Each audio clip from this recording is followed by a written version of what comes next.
wabarakatuh. Waalaikumsalam warahmatullahi wabarakatuh. Warahmatullahi wabarakatuh. Assalamualaikum warahmatullahi wabarakatuh. Qalu subhanaka la ilma lana illa ma 'allamtana innaka antal alimul hakim. Rabbi shrah li sadri wa yassir li amri wahlul 'uqdatam min lisani yafqahu qawli. Pendengar di mana saja berada, alhamdulillah pagi ini kita dapat kumpul. Mudah-mudahan perkumpulan kita selalu mendapat ridho dari Allah Subhanahu wa taala. Amin ya rabbal alamin. Silakan dibaca surah Al-Hasyr ayat 17 sampai ayat 20. Ya, terima kasih guru. A'udzu billahi minasy rajim. Bismillahirrahmanirrahim. Fakana 'aqibatahuma annahuma fin nari khalidaini fiha wa dzalika jazaa'uz zalimin. Yang artinya, maka kesudahan bagi keduanya bahwa keduanya masuk ke dalam neraka, kekal di dalamnya. Demikianlah balasan bagi orang-orang zalim. Ya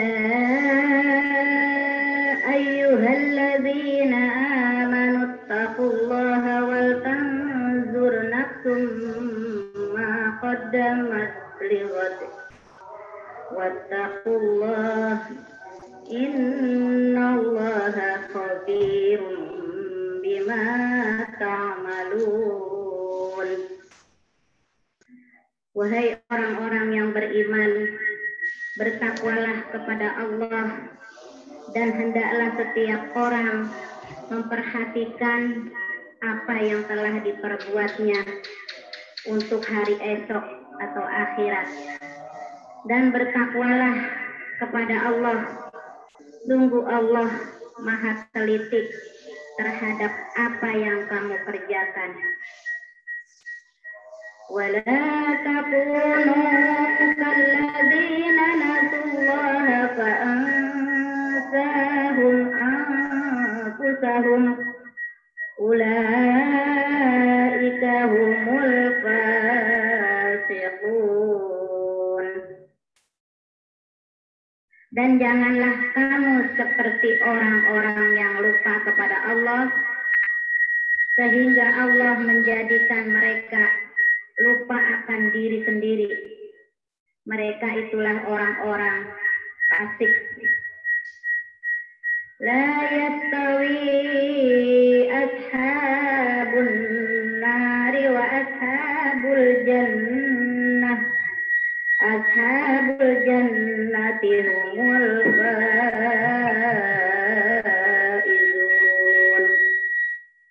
faizun. Tidak sama para penghuni neraka dengan para penghuni surga. Para penghuni surga itulah orang-orang yang memperoleh kemenangan. Terima kasih guru. Baik. Pagi ini judulnya adalah kita sambut kedatangan tahun baru Hijriah dengan meningkatkan ketakwaan kita kepada Allah serta mengevaluasi diri. Ma'asyiral muslimin rahimakumullah. Pada saat sekarang ini masih berada pada tahun 1442 Hijriah. Insya Allah 2 hari kemudian, tepatnya pada hari Selasa malam Rabu jam 6 atau maghrib, kita akan ganti tahun, yaitu kedatangan tahun baru Hijriah Hijriah. Dengan sebab kedatangan tahun baru tersebut, mari kita tingkatkan ketakwaan kita kepada Allah, serta kita evaluasi pekerjaan kita, ibadah kita kepada Allah Subhanahu wa taala. Masyiral muslimin rahimakumullah. Dengan sebab datangnya tahun baru Hijriah, umur kita bukan semakin bertambah tapi semakin berkurang. Jadi umur kita bukan semakin bertambah tetapi semakin berkurang. Karena itu kita evaluasi. Sebab umur ini akan dimintakan pertanggungan jawab oleh Allah. Bahkan bukan hanya umur saja yang akan ditanyakan untuk dimintakan pertanggungan jawab. Berdasarkan hadis Rasulullah, ada 4 hal yang akan dimintakan pertanggungan jawab. Yang pertama, an umrihi fima afnah, tentang umur yang Allah berikan kepada kita masing-masing. Itu akan dimintakan pertanggungan jawab. Akan ditanyakan untuk apa umur tersebut digunakan, untuk apa umur tersebut Allah berikan. Kebanyakannya digunakan untuk ibadah atau tidak. Itu nanti akan dimintakan pertanggungan jawab di hadapan Allah. Orang yang sangat baik adalah ketika diberikan umur panjang, dia perbaiki. Ketika diberikan umur panjang, dia selalu gunakan untuk ibadah kepada Allah Subhanahu wa taala. Sehari-harinya digunakan untuk ibadah dan tidak berbuat maksiat kepada Allah. Dia evaluasi bagaimana sholatnya, bagaimana puasa-puasanya, sunnahnya, puasa yang wajibnya. Dia evaluasi bagaimana pekerjaannya. Dia evaluasi. Umur yang Allah berikan bukan percuma. Akan dimintakan pertanggungan jawab. Di hadis lain Rasulullah jelaskan, khairun nas man tola umruhu wa hasuna amaluhu, sebaik-baik manusia orang yang umurnya panjang, namun orang tersebut kebanyakan digunakannya umur tersebut untuk ibadah kepada Allah. Ibadah itu bukan hanya sholat saja, puasa saja, ngaji saja. Pengertian ibadah itu sangat luas, terutama memang sholat, ngaji, puasa, itu terutama pergi haji. Namun ketika masing-masing kita keluar dari rumah untuk mencari nafkah, yang niatnya untuk memenuhi kebutuhan rumah tangga kita masing-masing, maka itu dianggapnya ibadah.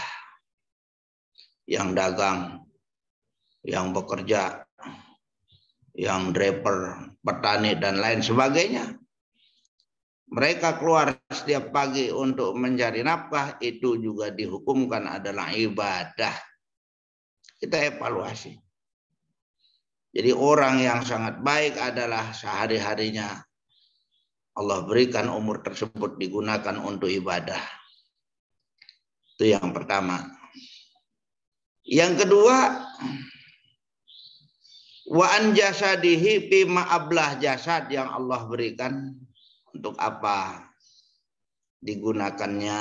Allah berikan kedua pasang mata, kedua pasang telinga, kedua pasang tangan, kedua pasang kaki, mulut, hidung, itu semua Allah berikan kepada kita, dan nanti kita akan gunakan untuk apa? Dan itu nanti semuanya akan ditanyakan oleh Allah.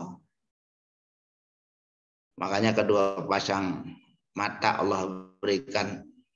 Beri kedua pasang mata itu untuk ibadah kepada Allah. Apa bagian ibadah mata? Rasulullah jelaskan, "Uqtu a'yunakum hazzaha minal ibadah." Berikanlah kedua pasang matamu itu bagiannya daripada ibadah.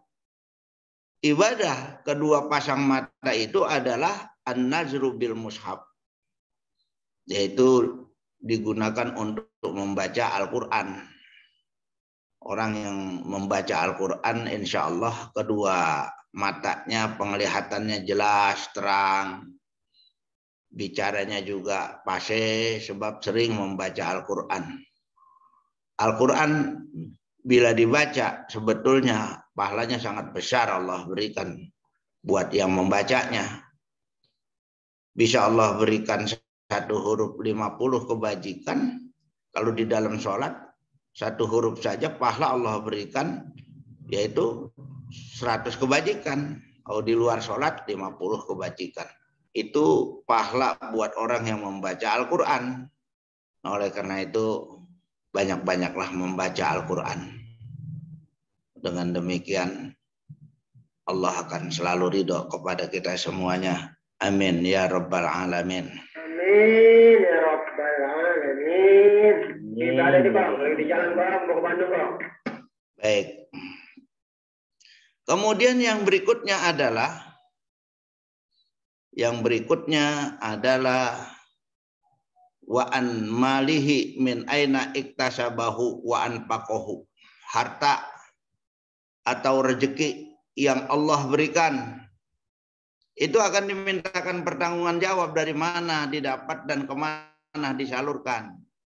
Orang yang sangat beruntung yaitu adalah orang-orang yang apabila diberikan banyak rezeki oleh Allah, rezeki tersebut statusnya diambilnya, dihasilkannya dari jalan yang halal, dari jalan yang diridhoi oleh Allah, kemudian disalurkannya ke jalan yang halal juga. Ini orang yang sangat beruntung. Dia dapat rezeki dari yang halal, dia salurkan ke jalan yang halal. Rezeki itulah yang membuat dia, menuntun dia untuk mendapatkan ridhonya Allah dan menuntun dia untuk mendekati pintu gerbang surganya Allah Subhanahu wa ta'ala. Orang-orang yang diberikan rezeki dapatnya dari jalan yang halal, kemudian disalurkannya ke jalan yang halal. Ibadahnya, doanya insya Allah Allah terima. Kadang-kala banyak orang yang dapat rezeki dari jalan yang tidak halal. Dia ibadah, dia berdoa bagaimana mau diterima. Kemudian disalurkannya juga ke jalan yang tidak halal. Nah ini, oleh karena itu mari kita evaluasi dengan sebab akan datangnya tahun baru Hijriah. Kita evaluasi. Mudah-mudahan ke depannya lebih baik daripada saat sekarang ini. Mudah-mudahan amin. Amin amin ya rabbal alamin. Alamin. Amin. Baik.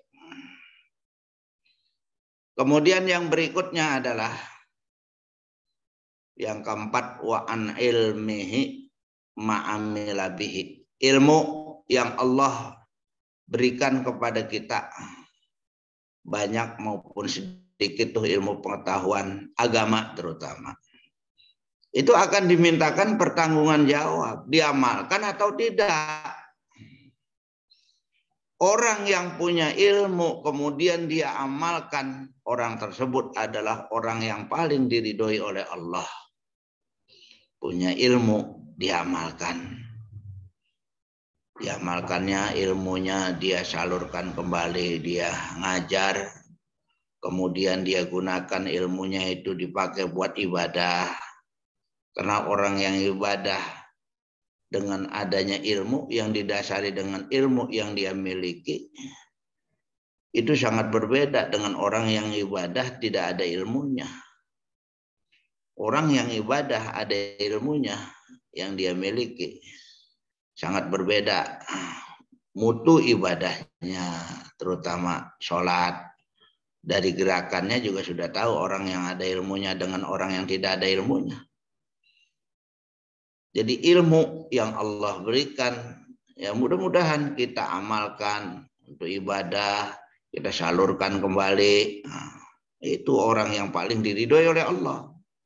Tapi kalau punya ilmu tidak diamalkan, dia pintar ngaji, cuman tidak sholat, banyak berbuat maksiat. Banyak di antara kita itu yang punya ilmu, kadang punya ilmu banyak, dia tidak sholat, dia tidak puasa, dia tidak menyalurkan lagi. Banyak yang semacam itu.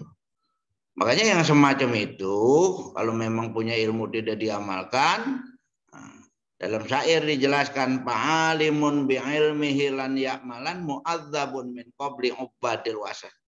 Orang yang alim ada ilmunya, dia tidak mau mengamalkan ilmunya, nanti hukumannya, sanksinya di sana nanti mu'azzabun, diazab sebelum penyembah berhala. Dia duluan karena punya ilmu tidak diamalkan, tidak disalurkan kembali. Itu hukuman buat orang yang punya ilmu tidak mau mengamalkan ilmunya. Tapi sebaliknya kalau ada orang merasa cukup dengan ilmu yang ada, tidak mau ngaji lagi, itu hukumnya dosa besar. Sebab ngaji itu hukumnya adalah